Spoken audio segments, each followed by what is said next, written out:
Canberra Liberals Corrections Shadow Minister, Giulia Jones, is along. Good morning. Hi, Dan. What do you make of this? Look, we welcome the idea of more beds, and we welcome the idea of justice reinvestment in general terms.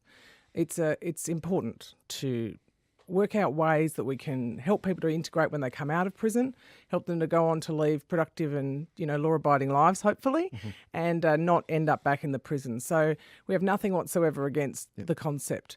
I have a few key concerns. They include the fact that no women, it seems, will be housed in this facility. So we have women housed in a men's section of the prison at the moment, which was not designed for women. And while that was an improvement on what they had before, where they were being housed in the management unit, it still actually isn't the best outcome for them to have huge gym equipment instead of grass to exercise with and on. And also, this doesn't announce any great change to the routine within the prison, which is one of the biggest problems. I mean, we've heard in the inquiry into Mark O'Connor's death that 23 hours a day locked in your cells is not uncommon. So, yes, it's a good thing to build some more beds outside the walls and to put the right people in them and start integrating them more. One of the things I've worked on behind the scenes, even from opposition, is to get more trade training available for our prisoners. I've encouraged the CIT through various people to offer trade training in motor trades for the prisoners. So we're very constructive in this space, but there are some significant failings in this prison, and I'm not sure that the 80 beds will solve the problem for very long.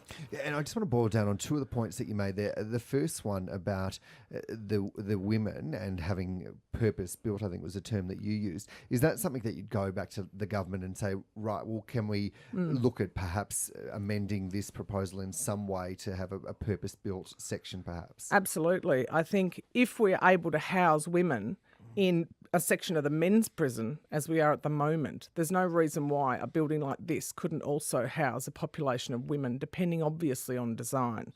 We've got two problems to deal with. In the meantime, what happens if we hit up against capacity in the meantime? And I don't think that the Canberra community would be that excited about trundle beds being used. And the second question that we have to answer is, in the meantime, what are we doing to change the nature of the inside the walls prison? Well, and that goes to the second point that I wanted to pick you up on. So the rehabilitation regime in the prison is not working. Is that what you're saying? No, the prison was set up in the first place as an education facility. That's been the theory behind it. So people had access to quite a lot of money from the outside, so that meant less incentive to do work programs. They also had access to, they also didn't have a very strong daily routine. In my view, and I'm a mother of 6 children, some of whom have pretty strong behaviours, I think you get up in the morning, you get yourself dressed, you present yourself well, you go and do something with yourself all day, you make sure there's cardio exercise, which gives people a chance to actually be calm afterwards, not just bodybuilding, but cardio exercise. And then you make sure people go to bed at a reasonable hour. I don't think that's unusual, but it's not happening in our facility. There's a lot of boredom. Giulia Jones is our guest. She's the opposition spokesperson for corrections. Adam Shirley and Dan Borscher with you. Keep your thoughts coming on 1300 681 666. Ms Jones, it's a stark departure from the way any other state and territory might be doing prisons and corrections in future. Do you think it's a big risk? No, I don't think it's a big risk. We have a very broad population in the AMC, and I think it would be easy enough to find 80 prisoners who can do work programs. I think also it's a good thing to work out how people are going to live post-incarceration in the facility. Now, it won't be appropriate for everybody, and we might even say that there are some more serious offenders or dangerous people who would be better housed interstate, for example. But I think the population is broad enough to find a group of people for whom this would work. You spoke about your concerns with the in-prison programs. Yes. How important is it to put a large part of funding into those sorts of things, and what other programs could really work that we don't currently have? Yeah. Look, I think you probably need to have a work or study philosophy in that prison. I think there would be very few people who couldn't be doing one or the other. There would be some, but not many. So I think that routine's very important. Having something to get up for in the morning is important for every human being. Having a purpose, feeling like you're achieving something, and not having a great deal of time to sit around scheming what you're going to do when you're frustrated. is also a good idea.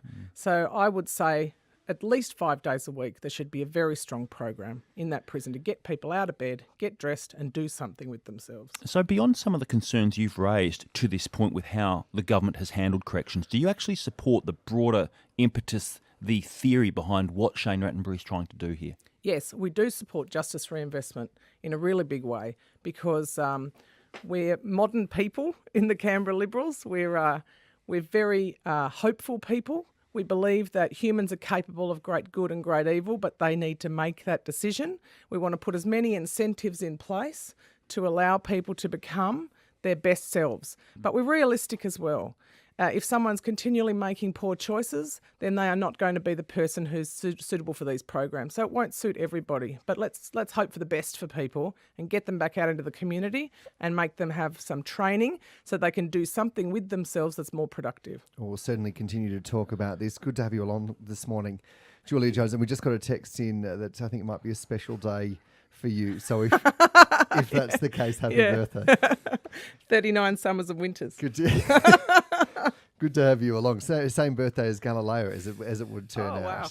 That was Giulia Jones, the Shadow Minister for Corrections here on, that proposal. And you heard there that there's certainly a interest from the Liberals and support for that proposal, those general principles. The two sticking points, Adam, really seem to be there around the women in prison, and then the second aspect around what rehabilitation or programs are inside the AMC. And if you've got experience with that, if you're connected in some way, shape or form to someone who's been through the AMC and maybe has had a good or a bad result, an outcome once the time has been done, let us know. If you're willing to, 1300 681 666, the SMS 0467 922 666 5 to 9. And a couple of text messages coming in. Simon, women use soft ACT policing policy to get AVOs and get them out of their rightful home. These men are then not supported by government because people like Gordon Ramsay are anti-man. I'm not sure about that. If this prison were majority women, you can bet your bottom dollar there'd be, I'm not sure how that, I really don't understand. Sorry, the end of that text message, but certainly lots of views coming through. Jen of Farah says, Dan and Adam, I'm surprised and impressed by Giulia Jones, a Liberal politician not spouting the tough on crime mantra. In fact, it was quite a nuanced response, supportive of the program, a little concerned about some of the specifics. This from Chet, Giulia Jones, constructive criticism from a Conservative politician. The party is progressing with Giulia Jones. Good stuff. A couple of text messages like that. That's clearly rung a chord with you this morning. Adam, we're almost out of time. I reckon you're going to keep talking about this shortly. Absolutely. Taking people's further thoughts on whether this is going to be an improvement, maybe a worthwhile attempt at change in prisons, and people who go to prison, how that might contrast with the rest of the country too.